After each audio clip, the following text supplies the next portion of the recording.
What's happening, guys? Today I want to cover returns, and before you think this is a bit boring, let me ask you a couple questions. When does Amazon destroy a product? When does Amazon put a product back in your inventory? When is a product sent back to you? When a product can't be sold again, who takes the loss? When do Amazon warehouse deals come into all of this? Well, my goal in this video is to answer all of those questions and the intricacies around Amazon returns. Now let's start with the policy and how customers return items, because that actually impacts those questions we're going to be answering. Amazon has a 30-day free return policy, and that can be extended a bit in certain parts of the year, but in general, if an item does not arrive back at the fulfillment center within 45 days of a customer issuing a return request, then that customer is going to be charged and Amazon is going to credit your account. So that's kind of when the window closes. But when a customer does successfully return an item, there's a couple things we need to look at. Now, how the customer returns it is they're going to go up and click on your orders. They're going to find that item they want to return, and then they're going to click return or replace items next to that item. And then they're going to give a reason for returning it, such as product not as described, wrong item was sent, product defective, arrived too late, amongst others. So then they return the item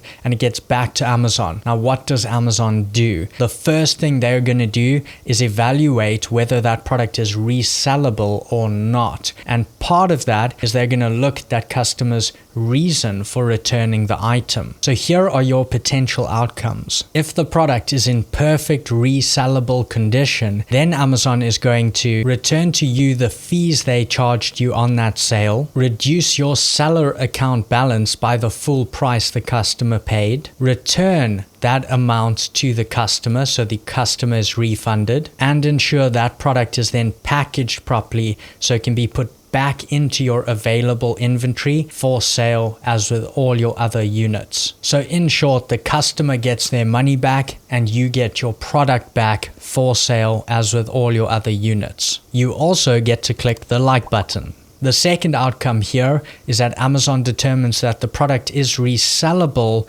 but does not meet Amazon's new condition standards. If this is the case, then Amazon is going to return the customer's money to them, return to you the replacement value of your unit, which is very often your sell price minus FBA fees and referral fees. And then they are going to package that product best they can. They might even fix a few things with it, but they're then going to create an Amazon warehouse deal for that product under your listing. What they also do then is they evaluate that product and are going to place it in one of 5 tiers based on its condition. And that might be renewed, used like new, used very good, used acceptable. And that's why in warehouse deals, you'll often see used like new and a little statement saying product packaging damaged or similar. Then what they're going to do is price that product below the new condition item for sale on that listing. And lastly, when that product sells, Amazon is going to receive the revenues from that product. So in short here, the customer gets their money back, you get your money back less the fees, and Amazon gets the product back but in less than new condition. Now the third and fourth outcome that can potentially happen,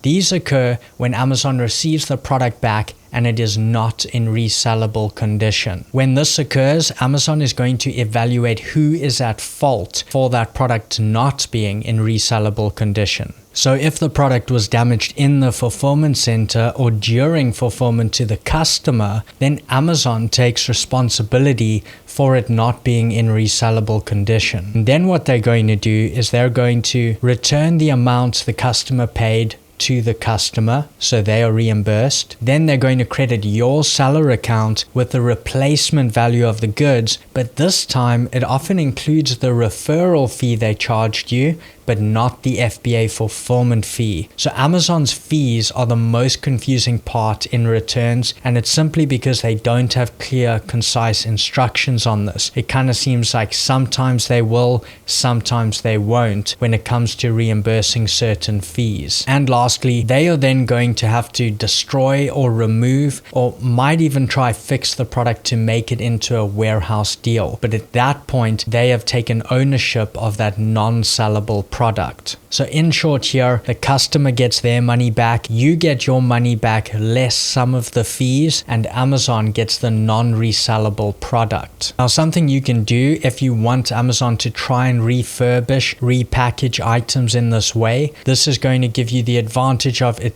could be refurbished rather than be returned to you, and is a good thing for like out of country sellers. What you can do is you can head into your settings on Seller Central, go to Fulfillment by Amazon, and then in refurbishment settings you can actually enable this here, as you can see. So that's another thing you can do if that's something you want to do. If that's more beneficial to you than having the item returned, that's going to give it a bigger chance of being refurbished for sale. Now remember, we're talking about non-resellable products here and when Amazon is at fault. But what about when you are at fault? Well, if it is deemed that either you've sent in an unfulfillable item to the warehouse, in other words, you might have sent a defective item into the warehouse to begin with, and that's what's gone out to the customer, or if the customer themselves have damaged the product, that actually lays the responsibility with you in either case, and Amazon is not going to take responsibility for that. So in this case, Amazon's going to reduce your seller account balance by the amount the customer paid and return that to the customer, and then they are going to return that item to your inventory as unfulfillable. And then Amazon gives you two options for that unfulfillable product. One, they can destroy it for you at a cost, or two, you can have it returned to you at a national location at a cost as well. So those two options are open to you. Now, the costs of that destruction or removal really depend on your product, as you can see over here. So if you want to pause this and take a look at that and what's relevant to you, that's how much it's going to cost you to destroy or remove these types of products. Now, when you do have unfulfillable units, you essentially have stranded inventory, which is not good for your IPI score, and it's something you have to deal with at some point. There are ways to automate this, and it brings us to removal orders and removals from Amazon, which I've decided to make a separate video on because these videos get really long. I'm going to do a separate one on that, but if you right now want to jump into that, make sure you look at your removal order settings and also your stranded inventory settings. And within those settings, you're going to be able to set up automatic removals to like a default return address if that's what you're doing, or you can even automate destruction of certain units to stop yourself having stranded inventory for too long. So you can also automate all of that. Just look at your stranded inventory settings and you should be good from there. If you like this video, please drop us a quick like. Remember to subscribe, turn on those bell notifications. But I hope this sheds some light on returns and how those are actually handled. It might seem simple, but there's actually a lot that goes into this. And so I hope you're clearer on that and you know how to deal with stranded inventory if that ever occurs, or what an Amazon warehouse deal is doing on your listing. Should help clear a lot of that stuff up for you. But I hope you're doing really well, and I will see you in the next video.